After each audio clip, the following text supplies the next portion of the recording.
Right, so today I've brought you to one of my favourite places in the entire world, the fantastic Ulley Reservoir at Rotherham. It's a really special place to me, this. I started fishing matches here around 7 years ago when I first started fishing, and I've learnt so much from the brilliant anglers that fish those matches as well. It's a massive, wild, natural venue. It's very deep, it can be incredibly tricky fishing at times, but it's just a lovely place to sit, and if you get it right, it can be very rewarding. It's no big revelation to say that feeding is everything in fishing. When it comes to feeder fishing, I think there's a bit of there's a perception or a misconception that you just load a feeder, you chuck it and chance it and hope for the best. And that couldn't be further from the truth. Just like any other kind of fishing, if you get it wrong, it'll massively impact what you're going to catch. So I just want to do a short session today to give you a few things to think about when you're feeding with a feeder.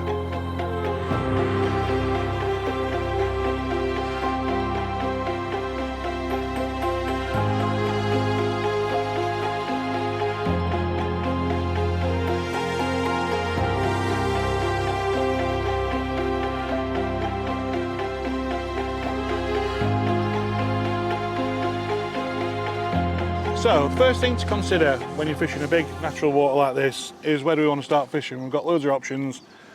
We've got 6 foot right at the rod end here, and it goes out to about 36 foot out there. So there's no hard and fast rules. We've got to think about the species we're going to be targeting, which today could be anything. It could be roach, could be skimmers, could be bream, perch. We've got to think about the water clarity, which is really clear, the water temperature. All those factors come together, and just using past experience, I think I'm going to look for something around 18 to 20 foot. So I've done a little bit of testing in the past with things like this, using a sonar and what have you, and I reckon 18 to 20 foot with an 1.5 ounce bomb is around 6 seconds. So I'm going to chuck around, start quite close in, work his way out, and look for that 6 second count. So once we found that depth, which I reckon is going to be about 18 to 20 foot, we're going to have a little feel around, just check there's no weed there, no mussel beds, anything nasty on the bottom, no shopping trolleys, etc. We'll have a little pull around with the bomb and see what's down there, and we're going to try and find a nice, hard, firm bottom. So these are the 2 bombs I'd use for plumbing up. We've got a classic 1.5 ounce bomb there, a pear shape I suppose you'd call that. That's what I'll start with. I find you get a really accurate reading with that because there's nothing coming off it. It's a nice aerodynamic shape. But then once we've got the actual depth, I'll then swap to what you call like a knobbly bobbly bomb, which is a feature finder. So you get a different count with that actually because it's got the spokes on the side, but it's really good for just dragging the bottom and finding any weed, any snags, and just showing you what it's like down there. It gives you a really good feel of the bottom. Right, so like any method of fishing, feeder fishing is no different. We've got to decide how we're going to start the session. And on a big place like this, we've got so much water, I think it's important to make a bit of noise, create a bit of attraction, and pull some fish into the area. So what we're going to do first is get a little bit of bait on the bottom so that when we do pull some fish in, there's something there for them to find. So I'm going to start off by putting 4 zipplers full of chopped worm and casters, and we're going to empty them on the deck.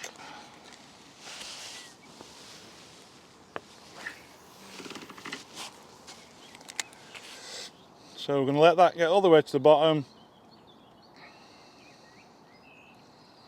Should be arriving any second, and when that gets down, one nice clean pull on that, release it all down on the deck, and then we're going to put another couple in before we start creating some attraction up in the water.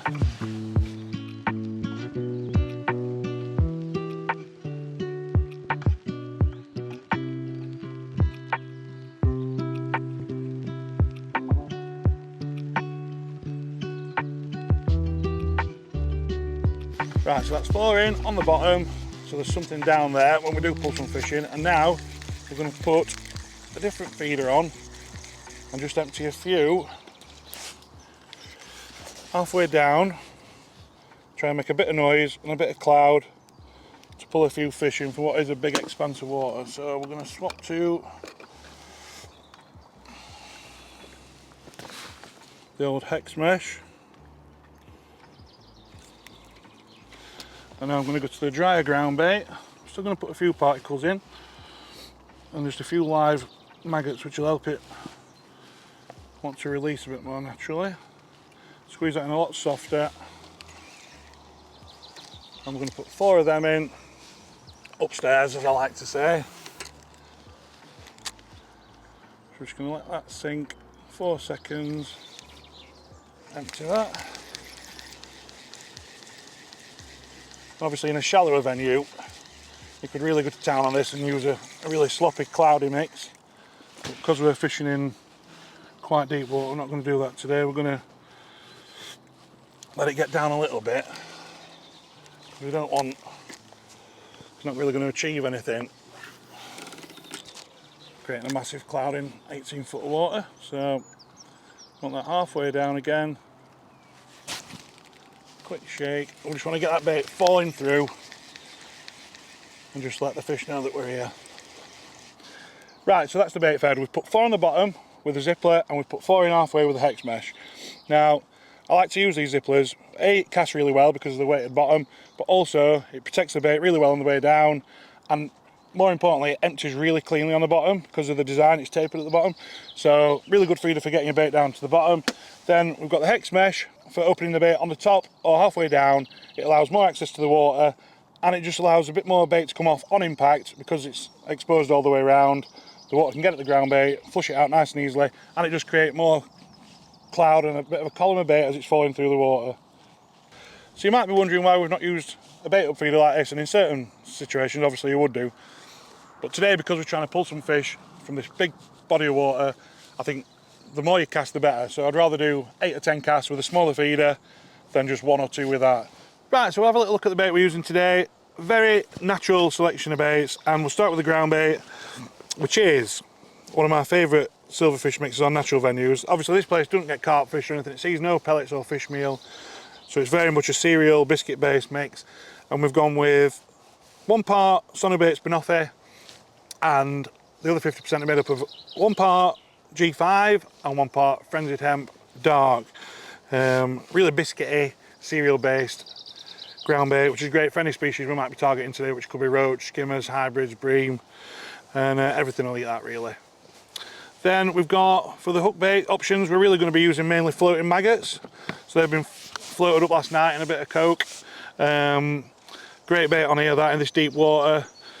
We've got some casters, we've got some chop worms, the best bream bait in the world ever, which is these lovely red worms.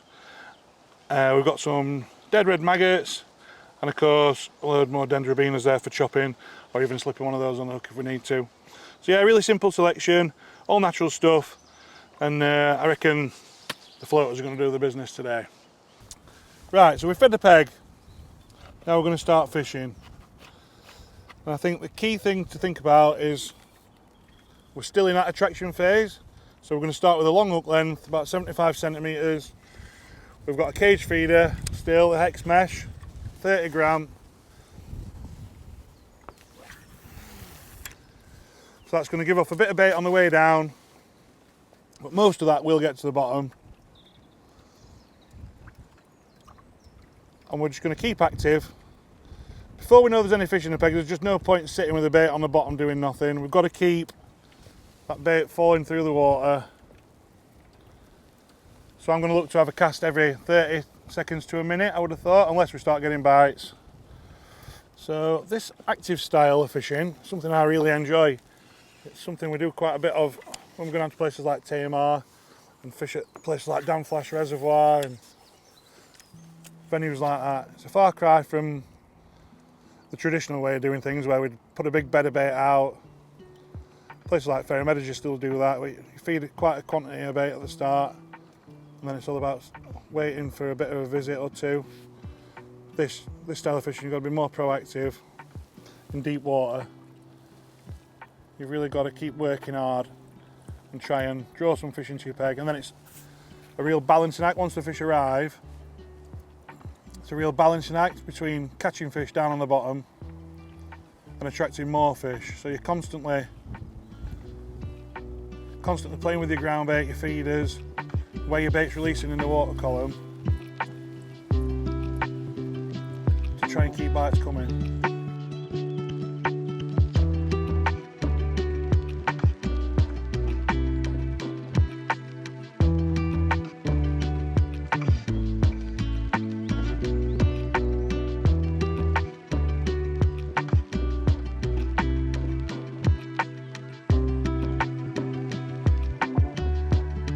Right, so we've just done about 20 minutes of regular casting there. Still got the cage on. Not feeding much at all because we're still obviously in drawing fish mode rather than feeding mode. And when some fish do come in, we want to catch them rather than have a load of bait on the bottom. And I have just had my first fish. So now I'm just going to start thinking about whether we change to a window feeder. Because we really don't want, if there's a few fish that's turned up there, we don't want to pull them off the bottom with this activity. So I'm still going to be quite active, but just by changing the feeder, we're going to try and really try and focus on catching what's there rather than pulling any more fish in for the time being. So I'm going to just leave this another minute, and then we're going to make that change to a cage window feeder, I think, and just see if we can get another few bites. Now some fish have hopefully turned up. So we're going to change to a window feeder now. I'm always honestly quite desperate to get on a window feeder because in this depth of water it's so easy to lose whatever fish you've got down there just by pulling the fish off bottom. So I'm going to swap to a cage window feeder now, which is still going to give us a bit of attraction, a little bit of bait falling through the water, but if there are some fish down there, we're going to start the process of trying to catch them rather than attract them. So for that first 20 minutes we've been in and out every 30 seconds to a minute, and I'm just going to, now we've had a bite, we've had a little skimmer, we're going to just leave it out there a little bit longer, not too long, maybe 2 minutes at a time, just to see what we can learn about how many fish are in the peg. And if we don't catch any more, we'll just increase it again and put the cage back on, keep working. There we go. So first cast on that window and we've got one, so just shows that quietening down the peg now that we know some fish have arrived is probably the way to go.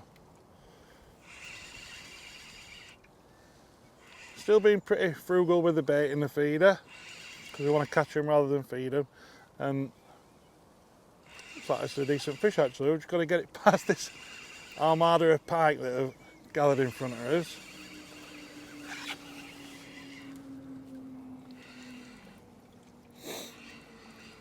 Looks a decent fish, I think.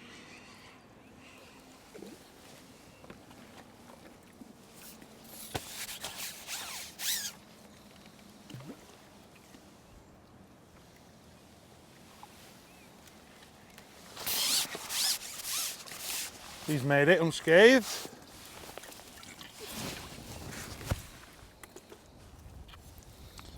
Three floating red maggots. We've done the trick, and now we've had that bite, we're going to do exactly the same thing again. And if we get another few bites, I'll swap to the solid window to really try and pin them down. And then, like I said earlier, it's a bit of a balancing act between pulling more fish into your swim and catching the ones that are there without dragging them off the bottom. Hopefully you can see already that we're having to work to make something happen. We've done half an hour casting frequently, and now we've swapped to a window feeder. We're thinking about getting that bait down to the bottom now that there are a few fish there. It's a constant battle, and it's constantly about managing how you're feeding the fish that are there and about attracting new fish. We're getting a few bites now, which is nice, and if this carries on, it'll not be long before we're on the, oh my goodness, that was a close one for that guy. A massive pike just had a go at him. I think we'll be soon swapping to a solid window just to really exaggerate that effect of getting all the bait on the bottom.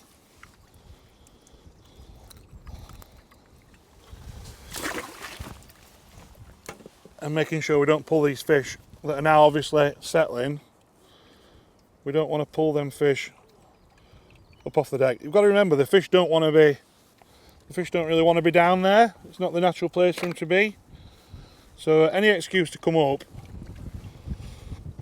and that's what they'll do. So it's really important to just make sure we don't give them that opportunity. I'm just going to have one more cast with a very tightly packed cage window, and then we'll start thinking about swapping to the solid window feeder and maybe have a little chat about what both those feeders do. Right, so we've just missed a couple of bites there. So we're going to swap from the cage window feeder to the same weight solid window feeder, just to really exaggerate the quietening down effect, shall we say. So we're going to load it again, similar way, scoop the bait in, but this time, because of the lack of holes on the solid window feeder, it's just going to create no cloud or activity whatsoever on the way down. It's going to get all that bait intact to the bottom, and hopefully that'll turn the signs we're getting into a fish or two.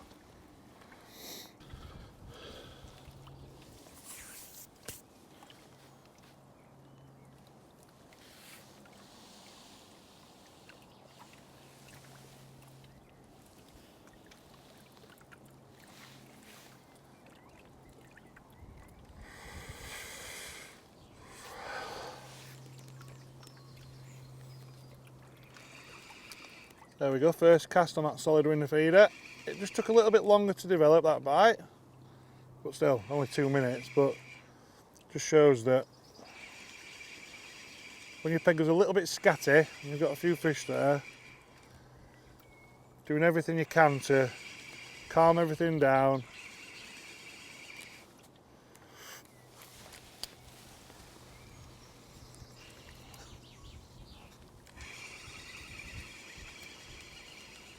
Doing everything you can to just calm everything down can result in hooking more fish.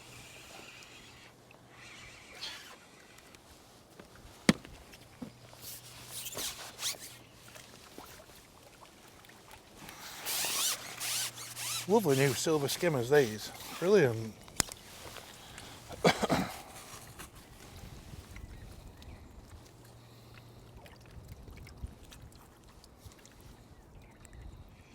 We've definitely gathered a few fish in a peg now, and it's just getting better and better, and I think we've just hooked what could be a first bream of the session. Certainly nodding a bit more. That switching to that solid window has been massive though. It's stopped all the weird little signs. We're just getting nice positive pull rounds now.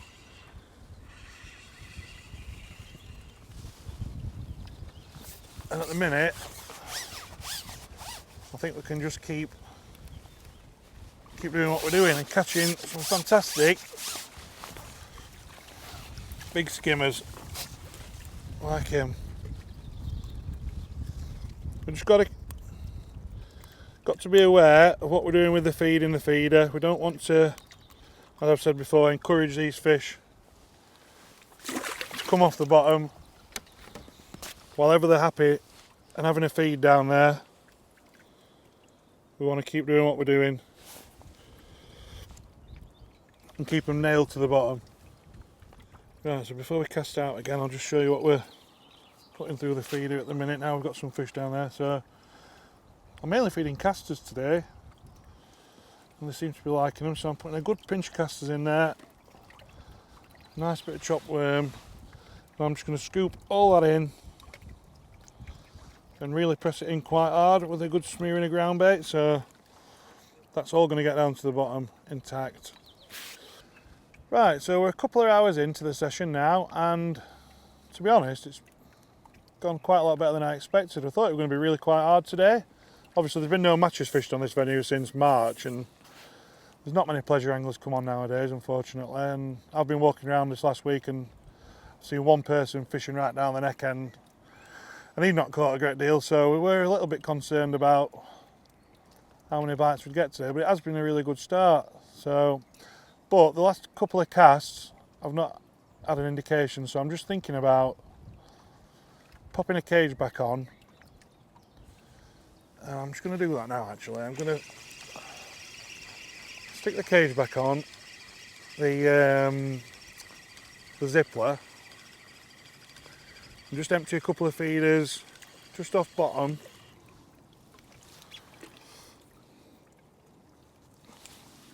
Try and kickstart a little bit of action. I'm going to leave the hook bait on just so we don't get a tangle. That's just nicely packed with a few casters and a bit of worm. And we're just going to count that down. 2, 3, 4, 5. That's 7 seconds, which is, I reckon I'm estimating it's a few foot off the bottom somewhere. We're just going to empty them cleanly, create a bit of a cloud. Same again, a bit of worm, a bit of caster.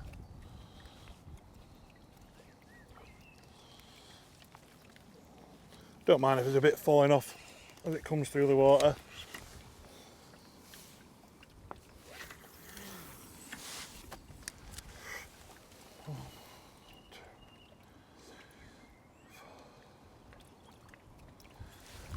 Again, shake that out, and then I'm going to pop the cage window back on, because we are thinking about attraction again now rather than just catching some fish.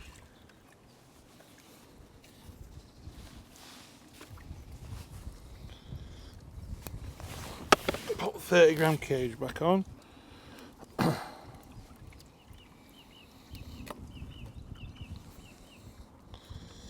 3 red worms on the hook.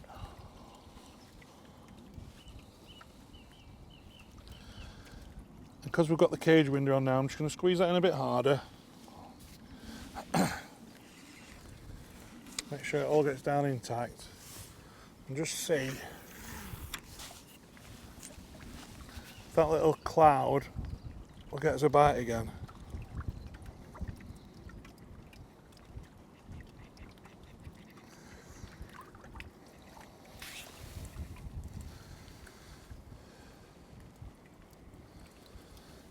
Brilliant conditions for it today. This last week's been really warm, not really ideal skimmer and bream conditions. And today it's just clouded over a bit. We've got a nice wind on, so that's got to be helping. And to be fair, like I say, it's been really good sport this morning so far.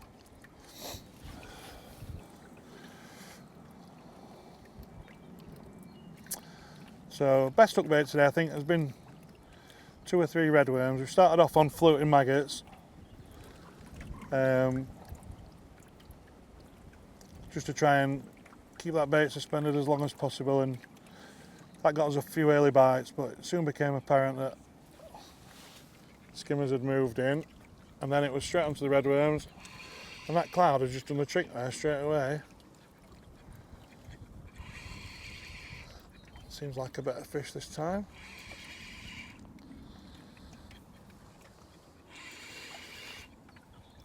We have had a few pike issues, so I'm not going to hang about with this one.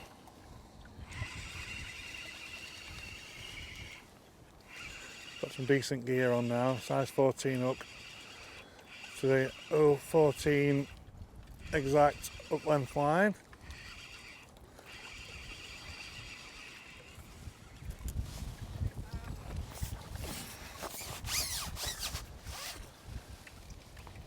That's another lovely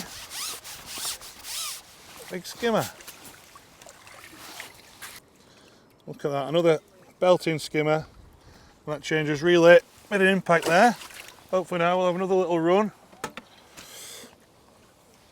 And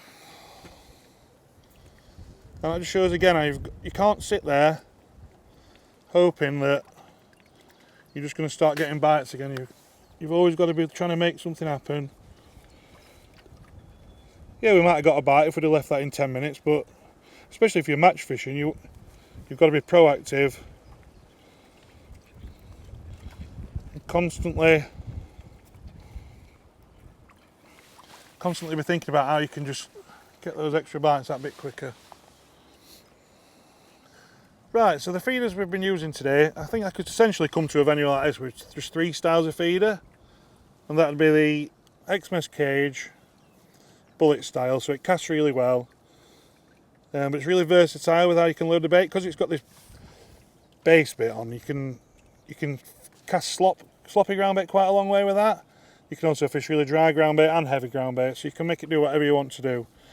And we started off the session today just fishing very active, 30-second cast with that, dry ground bait, just gently squeezed in. So I'm imagining that some of it's getting to the bottom, but a lot of it's coming off in the top layers as well. You lose some on impact as well, and that all works towards drawing some fish into your swim.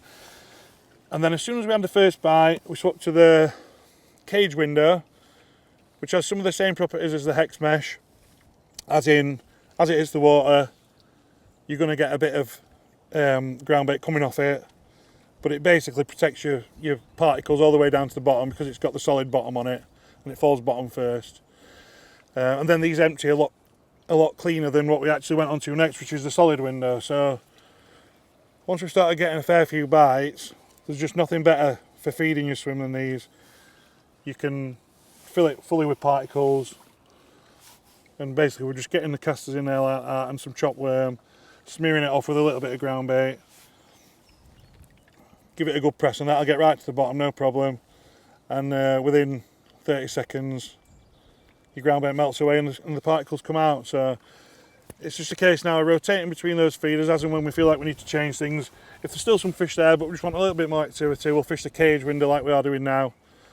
And if we had to really completely reset the peg and we'd, run out of fish entirely, I'd get straight back on the cage bullet and start being active again. So that's how we've been using the feeders today. Right, so a bit of a summary of the session. We're getting towards the end of it now. And it's been really good, to be fair. We fed it at the start, as you saw, and then we had a period of activity where we kept casting, and to be fair, it took a while to get us first bite, a good 45 minutes. Then we had a nice run, swap into the cage window and then the solid window when we felt we had some fish settled in the peg. And caught quite steadily for a while before it just tailed off a little bit, but then introducing a couple of feeders just off bottom really made a massive change and brought another load of fish back into the swim. And then it's just been a case of really working between the cage and the solid window, and it's been a really nice day. We've got another nice fish on here.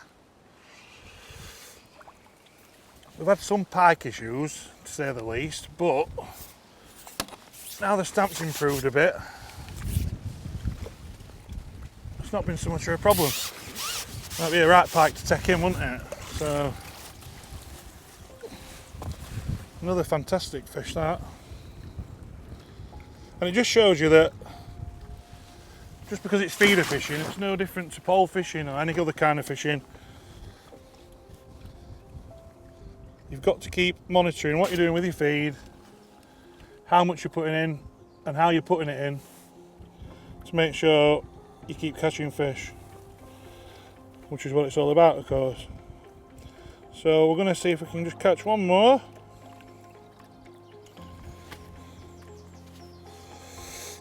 Before we pack up. We're back on the cage again now because we just had a little spell struggling for bites. As soon as we put the cage back on, we've just pulled another couple of fish down.